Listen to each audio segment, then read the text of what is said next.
Welcome to Coruzant Technologies, home of the Digital Executive Podcast. Do you work in emerging tech, working on something innovative, maybe an entrepreneur? Apply to be a guest at www.coruzant.com/brand.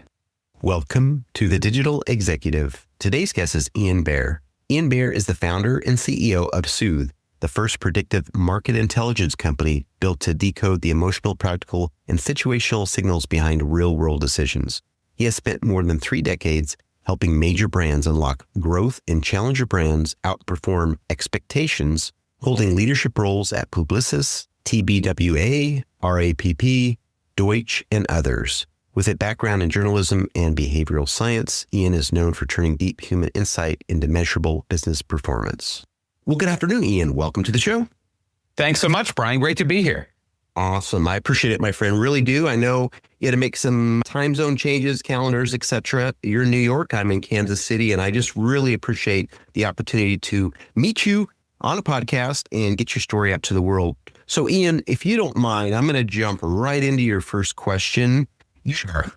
You've spent more than 3 decades in global agencies, and now you founded Soothe. As a predictive marketing intelligence company, what fundamental blind spot in traditional marketing measurement pushed you to build this platform? Oh, gosh, it's so much more than a measurement issue. I mean, if you think about marketing since its inception, if you go back to the early 20th century when door-to-door selling turned into the scalable practice of marketing, there really hasn't been much visibility into why people buy. Almost every marketing strategy, every marketing campaign that's ever been created, every spot you've ever seen on television starts with people looking at demographics and maybe some information on past purchases of people in the category or of the brand. And then there's just an awful lot of guessing that masquerades as predictive modeling. But really, it's all guessing. It's gotten somewhat more sophisticated and tech-enabled over the years.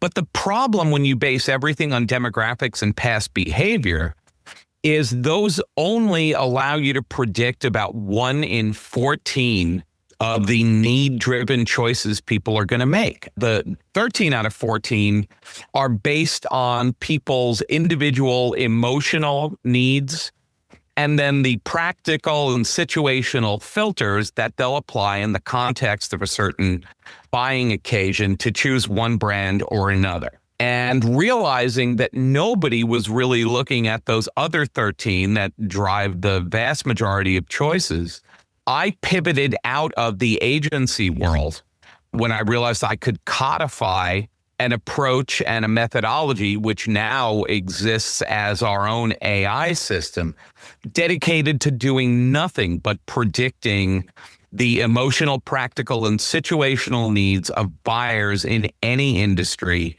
at a 91% rate of accuracy. That's what we do. We help brands truly understand the needs of the people who buy from them so that marketing starts to feel like help and problem solving and a lot less like this very volumetrically driven law of averages thing that it's somehow devolved into over the years.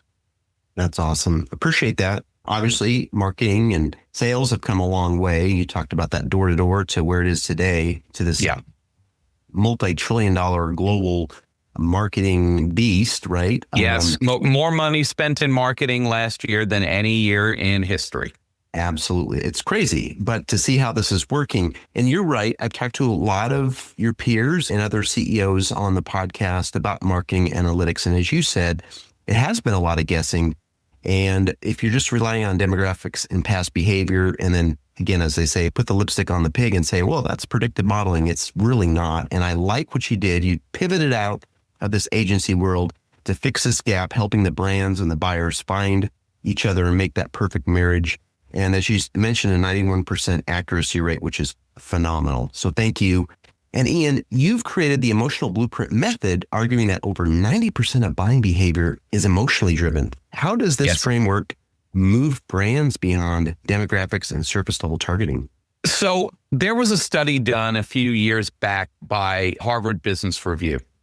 It was called The New Science of Customer Emotions. And in that, they determined that the single most beneficial thing a brand could do in order to improve customer value and pretty much every marketing metric we care about: acquisition, retention, loyalty, referral.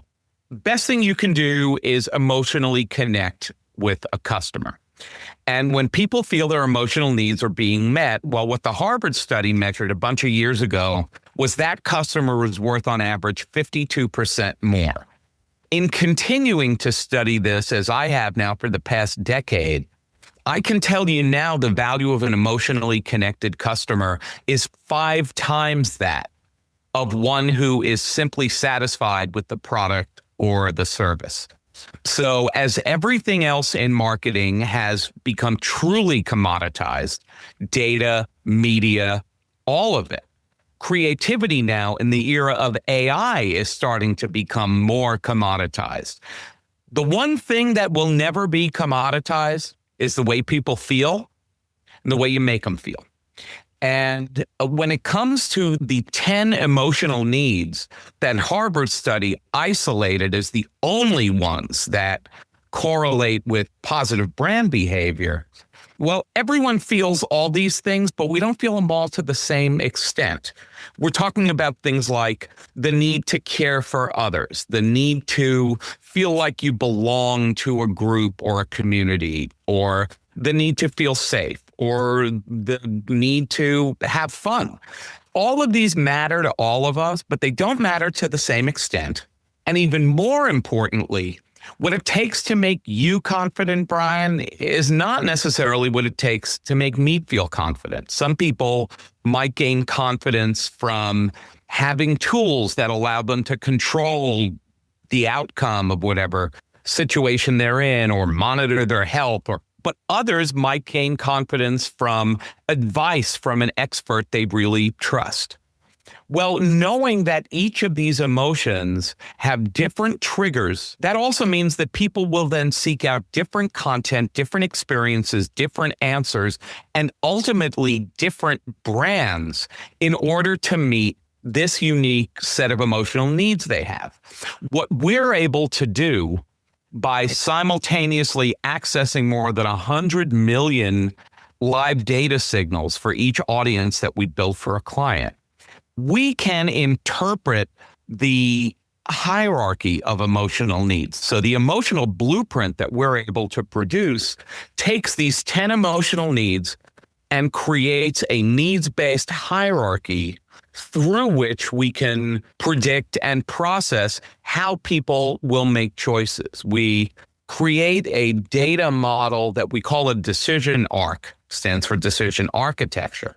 It's the 75,000 most determinant signals that a given audience will have that sets up the patterns for how they will make choices. And once that decision arc has been built, we can then use it in activation mode to guide any marketing decision a client needs to make, from which channels to invest in, to is a celebrity endorser something that would help? And if so, which one? What's the role of social influence? How do people share information? How price sensitive is one audience or another? Who are the indirect influencers of purchase? And it really goes on and on. We create intelligent audience ecosystems for brands and then work with them to get the most value out of each of those audiences. And for a given brand, it might be anywhere from 5 to 15 audiences that make up that ecosystem. That is amazing. That's a lot to unpack there. I'm not a marketing guy, but it resonated with me. I loved how you went into that emotional blueprint method you talked about, turning these 10 emotional signals into these into a needs-based hierarchy, basically. But I like you did go back on Harvard Business Review, did that study that found out of everything, the best thing was to emotionally connect with the consumer or the customer.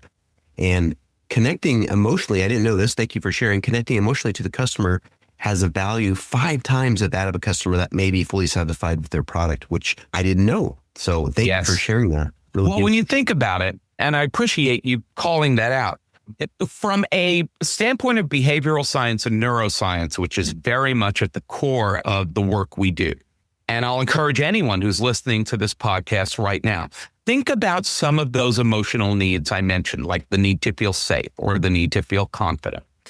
When your needs are being met, whether it's by a person, company, a brand, a product, you will feel better about moving forward, about making decisions, about taking steps. But when those emotional needs aren't being met, when you don't feel confident or you don't feel safe, the likelihood is you will do nothing. It's not that you'll go buy some other brand. It'll just lock you up. And that's one of the reasons that people are making impulse purchases more than ever. I mean, with so many options, with so much decision fatigue wearing down the brains of the average consumer or the average business decision maker, it's easy to understand why very often people wait to the very last moment. One of my proudest achievements in the work that we did to build this method years ago, when I was working with a large German auto manufacturer, a luxury German auto that probably a lot of people listening drive, their average sales cycle was 13 weeks to sell a new SUV. We were able to reduce that to 5 weeks. And the way we did it was building this emotionally sensitive approach in that case, using actually dynamic creatives through digital channels so that we were constantly feeding back to the person what they signaled their needs were. And if I can meet more of your needs faster than anyone else, you never make it to the point of impulse because your emotional needs were met, you felt comfortable, and you move forward and made a choice. A place this is playing out right now in a very real way in our country is we published some data towards the end of last year. We published the Eli report a couple of times a month, and it's data that we're able to see at the ground level that points to financial trends, market trends, industry trends. And we started looking at the people who are fearful of losing their jobs. And that's unfortunately a very real fear today. And what we found was of the people who have this anxiety that for one reason or another, their job's going to go away, consolidation, technology, AI, whatever the case may be. About 70% of them are doing nothing. We call them scared stiff. And it's because it's such an uncertain economy and environment. People don't feel comfortable moving forward. They don't necessarily know that they'll be able to maintain their income level. They don't know what demand will be there for the skills and experiences they have. They don't know if they are technologically prepared for what employers expect. And for all these reasons, rather than hunting on LinkedIn and building up their skills and brushing up their resume, they're just doing nothing and waiting for the bad thing to happen. And that is as real an example of emotional needs not being met as I can possibly think of. That's what we're trying to help brands solve, the people who buy from them. Thank you. And that was a good segue right into the next question here. In Soothe AI system, Eli, which you talked about, the emotional logic interface, claims 91% predictive accuracy. What data signals are you analyzing that allow you to forecast emotional drivers with that level of confidence? Oh, it's quite a vast array of signals that we process. I mean, again, if you think of everything in those 3 lanes of emotional priorities, which really are always the drivers, and then practical and situational filters that trail those emotional needs, well, there's almost a limitless set of data signals for each, right? For emotions, we can look at public conversations people have in social media. We can look at their sentiment. We can look at the emojis they use. We can look at their reviews and comments on brands and products and any place they've expressed their opinions. And we can gather up multiples of these to use psychographic modeling to determine what their priorities are, let's say, as an investor or as a parent. What is your tolerance for risk? And then when we get down to the practical and situational filters, we're looking more at things like purchase behaviors, media patterns, influence patterns, platform engagement, where somebody is in their career, what your interpersonal style is, what your learning style is, how you process information, which times of the day lend themselves more to you making choices versus you acting in a more passive way. So you roll all of this together, and it is literally, as I said, over 100 million live signals that if you look at all the permutations, you're at about 4 quadrillion possible combinations of variables that go into building each of what we call audiences. We don't use terms like targets or segments because the truth is people are somewhat migratory. We don't look at anyone ever as having permanence. And one of the big problems, for example, with brands that use personas. Personas are very static. They don't assume migration. They assume a level of permanence that doesn't exist. And they assume a level of interest in your category that also doesn't exist.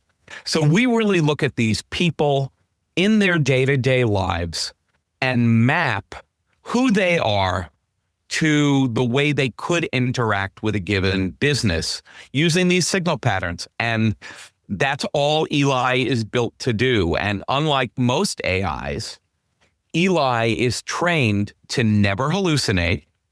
You may know that as much as 70% of all the data marketers use is either inaccurate or hallucinated. Deloitte recently reported 71% of all consumer data is inaccurate. And how did they find that out? They literally put people's data records in front of them and had them cross out the things that were wrong. And about 3/4 of all that data turned out to be wrong. So we use only data that begins with somebody actually taking action, answering a survey, buying something, visiting a store, watching a TV show, listening to this podcast. And then from those determinant data sets, we find the patterns that show us how people make choices. And that's what we use so that the brand can act really in a kind and empathetic way. And we put the brand in a position to be a problem solver, not just somebody who shouts with frequency. Thank you. Really appreciate that. Again, a lot to unpack there, but I like that you focused on that predictive accuracy, 91%. And I know there's a lot of signals that you all process. You talked about that. You went through a myriad of them: emotional drive, practical filters, media patterns, platform engagement, time of day, all that stuff. And what I took away from it, what I thought was interesting, you don't use personas or targets because they can be static, right? You call these audiences due to the fact that they can migrate. And I didn't know that, but it makes sense. So thank you. And Ian, the last question of the day, as we look ahead to the future, do you believe predictive emotional intelligence will become standard infrastructure for brands? And what happens to companies that continue relying on guesswork? Well, I think I'll answer those in reverse. We're seeing right now what happens when you rely on guesswork and things get more and more commoditized, and consumers and business decision makers literally have a limitless number of choices when it comes to buying almost anything. And when I say, I don't just mean a limitless number of brands, channels, price points, timing, method of delivery. You can have anything exactly the way you want it. And it has turned marketing into this overly commoditized fight to the bottom. Overall marketing effectiveness globally, according to some data that Salesforce published, is down about 70% since 2020. It's not getting better. It's only getting more fragmented and more commoditized. So emotional connection is the only path back for brands. And since we are a company that uses AI, I often feel the need to point out, if you're using AI to do things that people are doing already and just doing them cheaper or faster, it's not going to help. All you're doing is speeding up and scaling failure. We use AI in a more meaningful way, which is to understand people's needs. So whether you apply predictive intelligence, whether you want to invest in traditional research, whether you want to just get out there in the field if you're a B2B marketer and spend a lot more time talking to customers than you ever have, one way or another, your marketing performance will not improve until you understand the emotional, practical, and situational needs of the people who buy from you. And you've got choices. You've got a platform like ours that makes that scalable and somewhat automated and makes it extremely time and cost efficient. Or there are traditional means of getting the same understanding.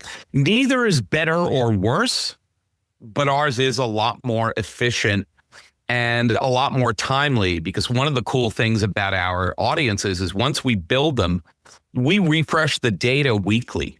So when little things happen or big things happen, whether it's current events, something legislative, something that your competitor does to change the pricing expectations in your category, or some piece of celebrity news, I call it the Taylor Swift effect, or whatever the case may be, well, if you're using traditional research, you can't exactly go back and reconvene the same research panel a week later and a month later and a year later. But when we refresh these audiences every week, we can see those small fluctuations and help our clients react to them in real time. So I would say having emotional intelligence about the people who buy from you, it's not optional, even if it feels like it is. It's the only means to getting better results. Otherwise, you're just going to keep trying to optimize things that were almost programmed to fail from the start.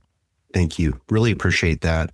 You talked about the overall marketing landscape. It's gotten so commoditized, so fragmented. Where are we going but down? And you talked about the only path back for brands is this emotional connection. Yes.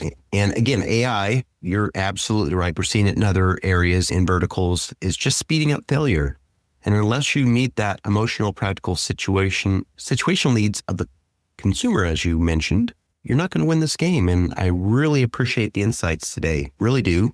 And Ian, it was such a pleasure having you on today. And I look forward to speaking with you real soon. Oh, well, I enjoyed it so much. And thanks for having me. It's been great to meet you, and certainly look forward to helping as many brands as we can in the future. I'll leave you with just one more thing, because I think it's pretty cool.